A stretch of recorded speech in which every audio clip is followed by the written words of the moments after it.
We are the Morning Hustle. What's good? You know what time it is. It's the Morning Hustle in the building. L'Oreal, Kyle Santillian, and we always have the door open for guests to come through and holler at us. And today, listen, man, we're talking about an entertainer, actress, a trailblazer out here for the community. TS Madison is in the building. Madison! Ring the bell, honey. Ring the bell, honey. Obviously, we see just recently you're super viral, and it's all because you got. Well, we're gonna get there in a second, but you got into the bedroom of Raven-Symoné, her wife. Okay, you got them to admit that they don't use colored dildos and some that more was crazy. stuff. Some people said you went too far with the questioning. I'm TS Madison. I'm TS Madison. Ain't not too far. Ain't not too far. You gotta understand it. Like when you get in bed with me, it's us is up. Mm-hmm. I'm experienced. I love that. And I really wanted people. They've been on an interview trail talking about their podcast and everything they got going on, and I wanted to be different. I wanted to ask them the hard questions, but I wanted to loosen them up first. The real hard question. You know what I'm saying? Right. We know that she's done Disney. We know her and Miranda are married. We know these are things that we know. Yeah. Girl, what y'all? Right. Which kind of scrap do you? Well, my girl? thing is, you can't be mad at you for that. No. Because if they didn't want to answer, they could have just said, we don't want to talk about that. Well, and I would have respected that. But I am a person that believes that you should be able to be free to be who you are. That's why I started the podcast, Outlaws Podcast. Yeah. Outlaws Podcast is where people can come get naked with me. With their clothes on, though. They get naked. Yeah. Right. They come there, they tell me, Miss Tina, I learned so much when Miss Tina was there. I learned a lot of stuff about her. I've had Jasmine Crockett on my podcast. I have Lil Nas X that's coming out. I got before or after this arrest that just happened? Before. I'm going to talk to him after that. Was he acting any kind of certain way? Could you tell he was under the influence at the time? I think that he was not under the influence, but he's a kid. And I think that he's a kid, and he was under pressure. He's been under pressure. That kid was a superstar at 18 years old. And then we people and people of color were judging him. And then we were judging him. We were reading him. We were tearing him up. We were, we talked about this on my show called Fag Talk, where at 26, the frontal lobe is just now becoming, developed. Yeah. He was a star at 18.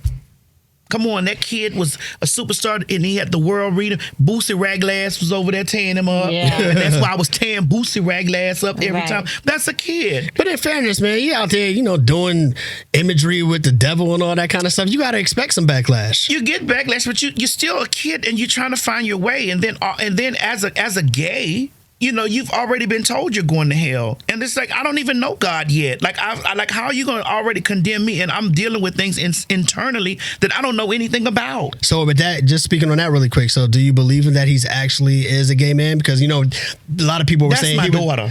Yeah, people were saying that. And I only say that because people were saying that he's just doing this for the industry. That's my daughter. I don't think anybody would go that far. That's my daughter. He knows how to twerk. Listen, okay? I was in. I can't. I was in his video, Jay Christ. I was in his video. They flew to New York. They flew me out. The record label flew me out to New York. I was in that video. I spent a day with him, and he was a kid. I watched him lay on the floor on his phone playing video games, and then get up and start directing the music video, whatever, which he worked me all day. And he's a kid. Yeah. And he has a vision. He's also wounded. Yeah. His mother suffered from substance abuse. He's from a little place here called Lithia Springs, Georgia.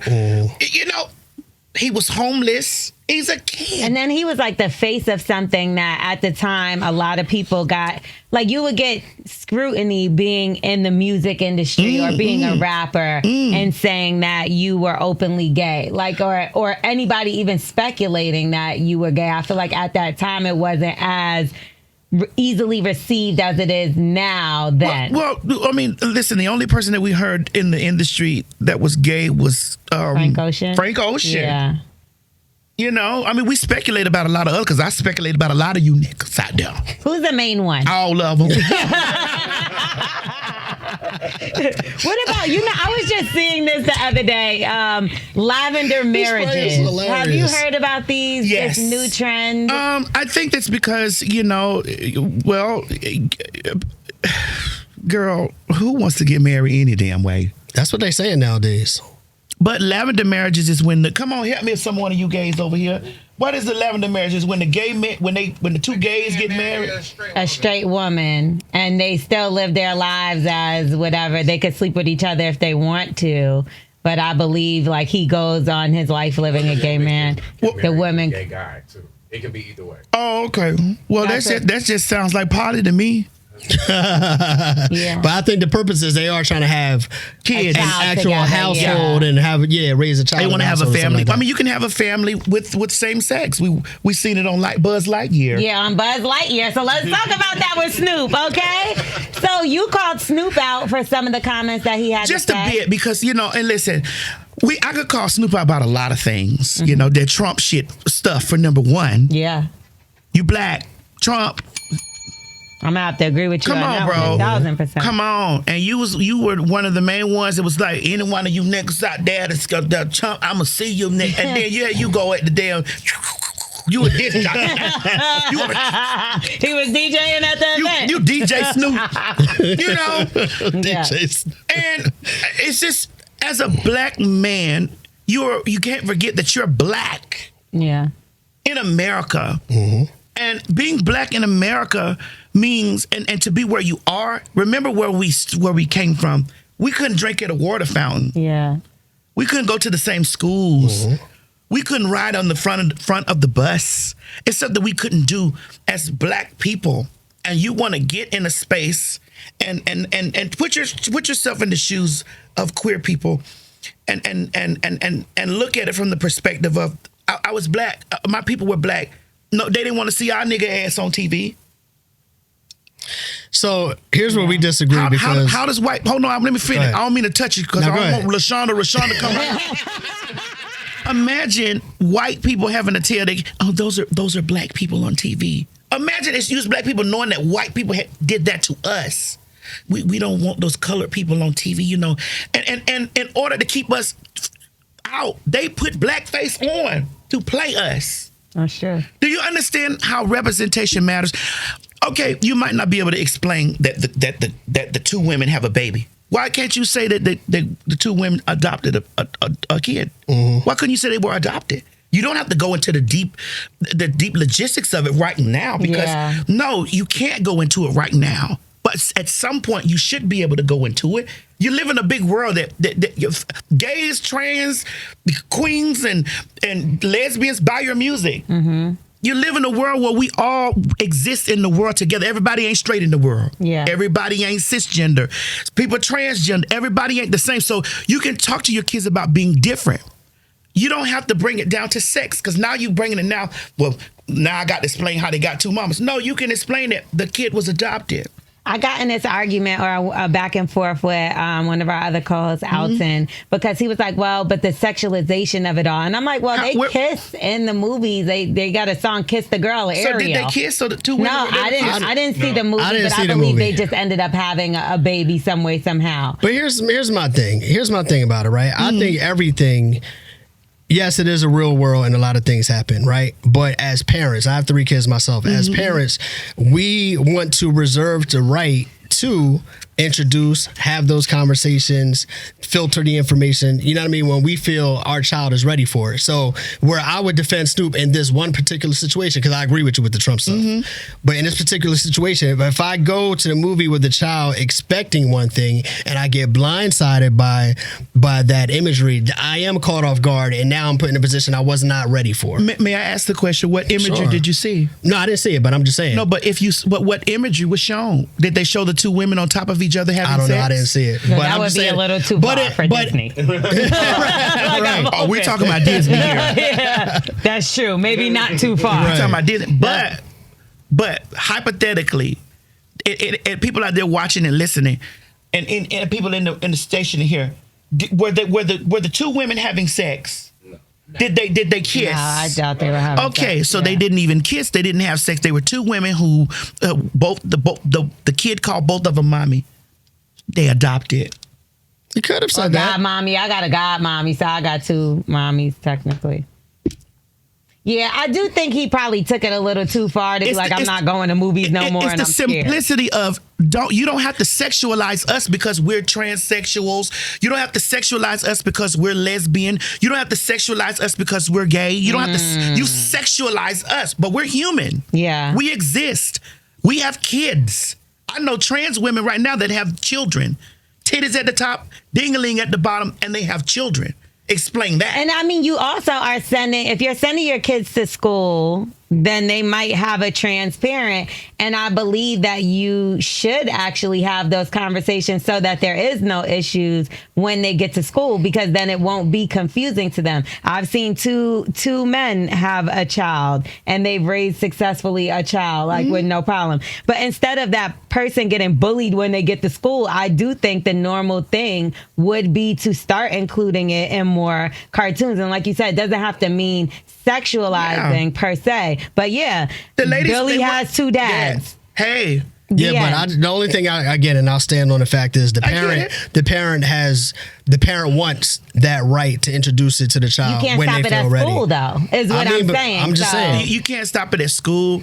You can't stop it in the day-to-day. Like when your child your child knows more than you think that they do. Of course. You know, in order for the child to recognize that there's 2 mommies, you know, and then you could say that there was an it's just simple. You don't really have to go deep with a 4-year-old, 6-year-old. Their 2 mommies are there because the baby was adopted, which obviously, yeah, one of the mamas put it out, and the other mama adopted. So you ain't telling the kid no lie. You don't have to talk about them being lesbian. You could talk about they have 2 mommies because the dad wasn't there. So what age would you say your understanding started to come? Because I saw a picture of you when you had the side cut. Oh, baby, listen, I was out there. You was fire. You was a fine one, too. What was you bagging them then? Like, how did it work all out? the niggas wanted me to eat. All of them wanted me. You had the Gumby cut. All the Gumby cut, the lines, and I was wearing Patrick Ewing. Yeah. No, you was a joint. Yo, you was a joint. I'm not going to lie. I had the Patrick Ewing's on, honey. Shit. You had a Gumby with the Ewings? I had a Gumby with the line. Oh, man. These pre-Jordans. See this picture. Listen. Oh, you ain't had nothing on TS. Hey, listen, I wasn't scared of nothing. You know, well, for me, I came into knowing, and here's the thing about I do believe in protecting kids, but I also believe that we should protect kids all the way around, even from heterosexual things. Oh, yeah, we should protect kids, because I'm going to say this, and I know that people out there going to windmill to the death. Look at that. Watch it. Wow. Yo, that's crazy. Wow. Right. You look like Greg Knight from Nice and Smooth. No, you know who you look like? Stephon Diggs. Girl, so many people wrote that. Stephon, you better not put no hair on. That's got to be like, what, 89, something like that? That was like 90 something. I didn't think that. Listen, Stephon, you better not put no wig on nothing. This is what it's going to end up giving. That is hilarious. Puerto Rican. Rickon, honey. It's Rickon. That's funny. So I knew. Got one of Cardi wigs on. Hey, shit, you better listen. We'll see. I was finna be messy, but I ain't gonna do that. God, I deliver you. Look, I'm like, I thought you girl, said y'all ain't gonna be dragging me on the internet for the rest of it. I knew early that I was different. I didn't know what it was sexually because I hadn't been introduced to sex, but I knew. I didn't have the same. I have brothers. I grew up in the house with brothers, so I knew that I didn't feel like my brothers, because I would see my brothers there as boys were already for girls. I was like, well, were they older or younger? When is it gonna reach for me? No, they were younger. Okay. But I got younger brothers, but I also got older cousins and stuff like that. I was like, well, when this gonna happen for me? Yeah. Because while they over there looking at them titty nipples, I'm over there trying to see about what is that? I like the strap in his back. I like the muscle in his arm. Yeah. Right. I like the cow behind that Ewing shoe. That's You know what I'm crazy. saying? So I knew that I was different, but I didn't know because I didn't have intercourse, physical intercourse, being penetrated until I was 20. Because I come from a time when AIDS was rampant, and you know they will always tell you, oh, you if you gay or you a fag, you're going to get AIDS. And you know that the stigma is in the community is the moment that you say, I'm gay, you already have AIDS. Yeah.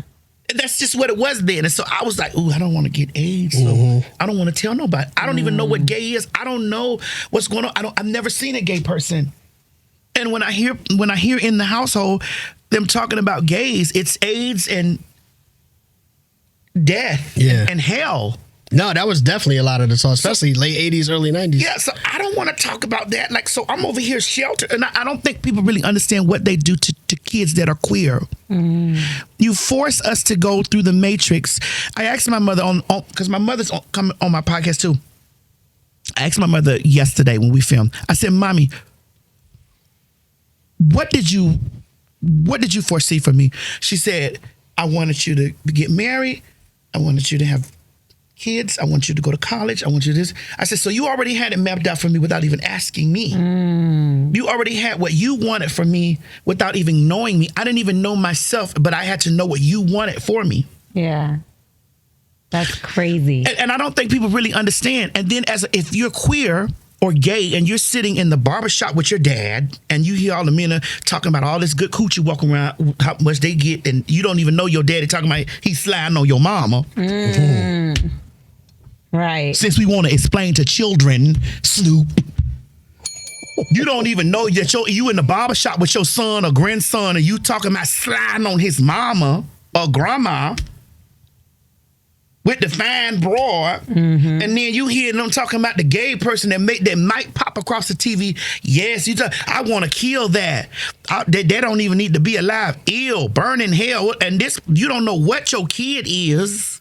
And they're in the inside shrinking and shrinking and shrinking and shrinking. And you like, I have no outlet. I can't tell my dad. I can't tell my mom. I can't tell my school. I can't, because I'm public enemy number one. I'm going to have AIDS. I'm going to go to hell. I don't think that people think that queer people are human beings. I think that they think that we choose a situation to be ostracized and to be hated. Then it's, you have a mental illness. It's like, girl, I don't know what's going on. Yeah. And I can't talk to you. I can't tell you what's going on. I can't come to you and say nothing because it's like I'm damned. I don't think people put they always from the perspective, oh, I want my kids in this. I don't want this. They don't need to be here. And it's like we already have been told we're not supposed to be here. What if you can't go to Bella Noche's, where the hell can you go? But do you feel, because I know that you've had those feelings and you want to speak out for others that are like scared to speak out for themselves for real, but does it become sometimes a lot of pressure for you? Because you just want to be who you want to be without having to explain it is a lot of pressure because, people, it comes from the perspective of being, these people on the outside looking in. When you're on the inside looking out and you're trying to explain to somebody like, I had no help. You hate me. You don't even know me. I even hate myself because I want to be like you and I can't. I hate myself. I'm on my knees asking God every night, why did you do this to me? So when people have these conversations about we gays don't know, I think a gay know God more than any straight person will ever will because we done tore the side of the bed up on our knees before we started sucking penis. Okay, TS, that's where you went too far. Because I was about to say amen, but then you still say amen. God is not going to strike me down. But before we started doing that, we were on our knees saying, God, change me. Yeah, change me, oh God. It's changed me. Please, is there a pill that I could take twice? God, like take this away from me. Like, I'm not like my brother. I don't know why I'm not like my brother. I'm not like my sister. I don't know why I'm not like my sister. I don't know. But can you please, God? I remember me just one day saying, I'm going to move away. I'm going to go to California. I'm never going to speak to my mom no more. I'm never going to tell nobody that I was gay. I'm never going to tell no. And it's just like, and then I was like, no. No, I'm not going to go and get in a closet. And then, and that's why there's so many men out here that And we can't blame people for not being able to have an outlet to share or to tell what's burning on the inside of them, and they don't understand why. Mm-hmm. They don't know why. Some men out there putting their ding-a-ling in every woman that they can find because they're trying to hunch it away. Yeah. Ooh. Some men don't know how to even treat a woman because he can't connect to her because it's just like, bro, I don't really like you. And that should be the thing we're scared of showing our kids is you mistreating women, mistreating yourself because you're mad at who you are. Like, instead of it being you're openly able to be who you are. If you had a representation to see like, oh my God, that's me. I don't have to hide this from nobody. Mommy, I want to be two mommies, or I want to have two, or not even that young, just saying like, I'm different. Mm-hmm. Like these people, I can finally see myself. I see myself because I'm around y'all all day, every day, and I don't see anything. There's nothing. There's no fragments. There's no piece of me. There's nothing of me here. There's nothing here. So can I ask this question? And I think the tug of war, mm-hmm. it feels like, is obviously... The potato chips told me up, girl. I think the tug of war comes between everything that you just explained mm-hmm. and wanting understanding, mm-hmm. right? I do feel like people should have empathy for other people. They should. You should have, I think everybody should be respected. Yes. I always believe in that. And then the other side of that tug of war is the people that feel like certain things are being forced on them. So I guess my question is, what do you feel is there a way, is there a place that is where you can get the understanding, the empathy that you may be seeking without people feeling like it's being forced on them? Is there a sweet spot? Well, people are always going to think that something is being forced on them when it makes them think about changing their mindset. Mm-hmm. Anything that comes with like, I got to change my mind a little bit, but like, this is you forcing me to change my mind, because I'm never going to not believe that you chose to be that. Mm-hmm. I'm never going to not believe that you want to be that. Mm-hmm. I'm never going to not believe that you're going to go there. I don't want to ever believe that, because that's what I know. I know you're going to hell. I know you chose that life. I know that, you know what I'm saying, like ain't nothing wrong with you, and it's something wrong with you, and you're mentally insane. Mm-hmm. I know that I know that this is the way that I'm supposed to be, and you are just like not this way. And then when you tell people, when you're telling them, hey, I'd like to see myself on TV. Oh, that's too much. Oh, one of y'all in the movie? Oh, that's too much. Mm. Even when it comes down to the sports thing, I know I have my reservations about the sports thing, because I'm like, well, maybe what if we had our own league, or what if we had our own stuff? Like I've asked that question to other trans women and stuff like that, and they always come back and say TS Madison, because I don't know everything. Yeah. So I asked my other sisters and stuff like that, because I was raised by straight parents, so I have some of their ideology in me. Mm-hmm. And when I'm having conversations, I'm like, well, Mom, why we don't have our own league. When I looked at the numbers, that it's 500,000 athletes and 8 of them are trans. Mm. And Donald Trump won off of using that. And 8 of them are trans. 500,000 athletes and 8 are trans. And to hear men say, I want to protect women, and then turn around and overturn Roe versus Wade. That's crazy, yo. The Roe versus Wade thing is crazy. Then them put their hands on how many women at home? You done grabbed them by the ooch. You done did this stuff, but it's protect women. You're hypocrites. Yeah. It's not about protecting women. It's about you targeting a group of people. And listen, they had that Republican... Well, that's MAGA's known for that. They had that Republican national thing they had up there, honey, and the DNC, whatever that hell. The DNC. Yeah. Do you know that... RNC. The RNC or whatever. Yeah. Do you know that wherever they had the gay apps... Spike. Oh, yeah, I saw that story. Yes, I saw that story. Yep. Spike. I saw that story. Mm-hmm. We know what they like. So what the problem is? What the problem is, shawty? Wait, but you didn't answer my question, though. Is there... I don't know. Okay, that's what I was asking. Is there a sweet spot for that understanding? I don't know, because it's if you're open to learn. I think that leaving here, you're going to go home and you're going to think about something that I said. It may not change. It may not, because I saw you listening to me. Oh, yeah, I'm going to listen to you. I saw you listen to me, and I saw you, it was like, I saw you, and your brain said, I didn't think about it like that. At the barbershop. Yeah, I mean, I was at the barbershop with my uncles, and they talking about coochie and all this stuff. And I'm like, well, I'm not thinking about, you not talking about my grandma or my aunt. Yeah. I'm not thinking about that. Mm-hmm. I'm not thinking you talking about you gonna slide off on my people. I ain't thinking about that. I know this is just normal for men. You know, this is what but I'm in there like when the gate thing come up, I'm like, oh my God. I'm gonna get killed. Like they would run me over, they would hang, they would shoot me, stab me, they would kill me, they would do this to me. Oh my God, I can never say anything. Yeah, like I'm bottled in. Nobody thinks about that. Yeah, nobody thinks about that. We exist, and we've always existed, and sometimes we exist in a space that we're trapped. Yeah. That has to be difficult. Like I saw a back and forth exchange between you and Nene as well. Yeah, that's my girl, but I just had to let her know, honey, that men like us all. Yeah. We women's. Yeah. But does that offend you when she said the man that would be attracted to you and attracted to her? No, and I think the internet blew it out of proportion. That didn't offend me because it's just like, this is what 99.99999% of women think. There's 1% of women be like, I get it. Yeah. But that 99.9999% of women say, I don't want my man messing around with no trainee because, girl, that's a man. And it's like, I understand the viewpoint. Now, I didn't say that I was like, oh, I receive it in a positive way. I understood the viewpoint because we're still in the world is still changing, and people still have these old habits and stuff that they won't ever shake, and it's okay because you got to live and learn. My mother was a woman that didn't know anything about the girls. She learned about the girls through me.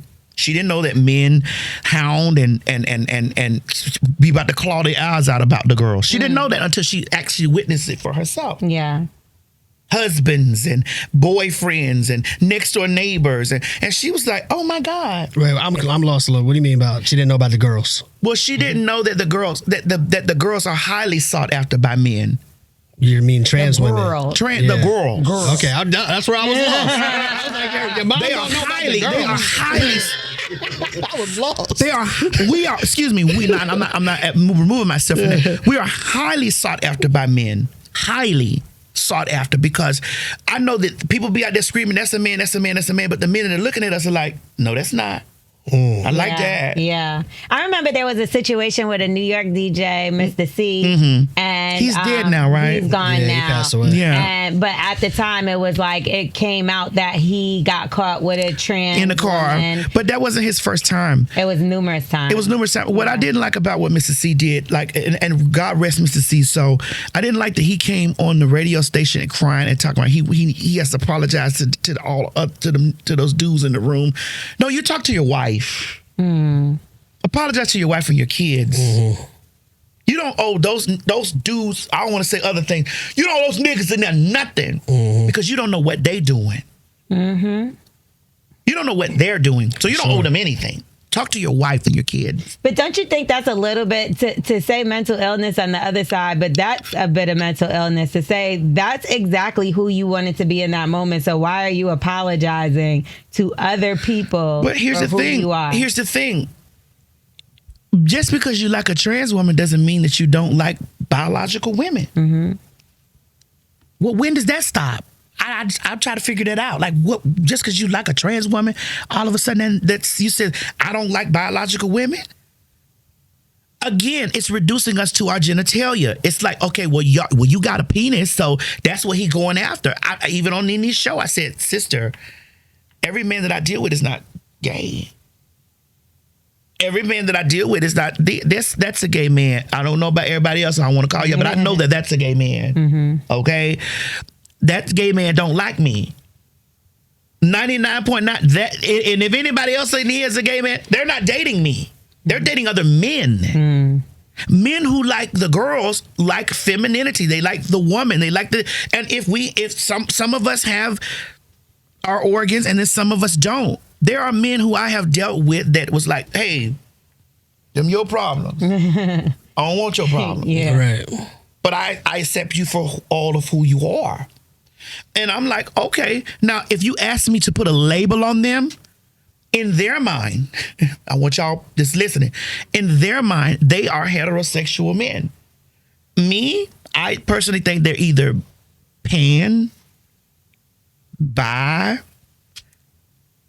fluid, you know, but their identity to themselves is straight. Yeah. But I believe that they're adjacent to us. I did see that Carlos King had the conversation with Just Hilarious. Yes. I know that y'all talk to each other. Me and Carlos are good friends. Me and Carlos have a project that we're working on. We love Carlos King up here That's at the my Morning baby. Hustle Show. So what did you think about their conversation? I think that Jess, I offered her the floor. We were cool. She said it that we were cool at first. We were, you know, we inboxed, we've communicated, we FaceTime. Mm-hmm. I don't have no pressure with her. I actually agreed with her when she said that only women have periods. I say I get what you're saying, Mm-hmm. but there are females that don't identify as women. There are females that identify as trans men, and so when you say only women have periods, you excluding them. Yeah. Now, if you said only females have periods, then I'm like, Well, I guess her point is, regardless of what they're saying, they identify as they're women. no, they're females. No, I'm not putting a label. I'm saying that was her point. But they're right? trans men, but they are born female. Yeah. So they Female. get a period, but they're trans men. And their identity, people haven't understand that identity, sex, and orientation are three different things. It's different. It intersects here and there, but it's three different things. That's like you being a black and Cuban. Are you all Cuban or are you all black? He's Mexican. I'm not Mexican. It's a running joke on the show. You guys are looking at me like, Wait a minute, I got a question. It's a running joke on the show. I'm not Mexican. No, he's Mexican. Are you Puerto Rican? You Rican? Puerto Rican. I'm black with the Filipino grandfather. Okay, so are you all black or I'm black. Mexican. Or are you Filipino? I'm black. Well, what about your Filipino side? I mean, you know, I feel in my personal opinion, of course, yes, I acknowledge it. I recognize He was it. born a Filipino. But no, I mean, in my personal opinion is if we're talking about DNA and percentages, I mean, that's not enough for me to say I'm not black or I'm mixed. Like, I hate the whole thing. We're getting into a whole nother conversation, but I hate the whole thing where, you know, people that have different things in them don't want to claim black so much that so they have to tell you everything that they're mixed with. Like, no, don't do that. I'm black. You're yes, black. My Filipino grandfather exists. I acknowledge it, but I'm a black man. But you're also Filipino too. Yes, I have some Filipino DNA in me. Yes, and I acknowledge it. I'm not. Yes. So this means, you know, that we acknowledge that they are female, but they are trans men. Yeah. Things are so simple. I was just about to say that was complicated. No, that was I very literally was easy. about to say it's so I got complicated. it. I understand. that was so easy. I feel like it's like a mindset. If you want to stay in the old way of thinking and That's whatever why we you can't were find no sweet But then that spot. leads to the Yeah. argument of people could just say, you know, going back to the race thing, I could say, you know what, I'm black, but I'm going to identify as a white man today. You know what I'm saying? Like, that doesn't make me a white man. Okay, but you weren't identify as a born white that. man, right? I'm saying in that particular you argument. a white man right now, I'm gonna respect it. Well, there it is. I'm gonna respect it. I can't do nothing but respect it. That's true. I hear you. Shit, that's your world you live in. And I'm gonna call you Keith. Hi, Keith. Ken. Right. Whatever. I'm gonna respect you. I hear And I you. think the problem is that people don't want to respect people. I think everybody should be respected. I'm going to respect you. If you tell me today, F Filipino and F Negro, I'm a white man, I'm going to say, welcome to the 840 Club. Period. Okay. All right, man. Do women hit on you ever? All the time. And like, how do you turn them Girl, down? Because I felt like you wouldn't be remotely interested. Listen, women have always hit on me. I used to be a notorious adult entertainer. And so women hit on me all the time. Women, men, I just tell women, you my sister, girl. I'm strong enough for a woman, but made for me. You know what? Okay. All right. I love you. TS Madison hanging out with us today on the Morning Hustle Show. How can people follow you and tap in with all the honey, I don't know. I don't know if they don't know. They better know, honey. They better recognize, honey. You put TS Madison Google and everything that you're looking for will pop up. Hi, y'all, both shot time. Glory. Thank you for coming by today. The funniest, the best. Thank you for having me. We are the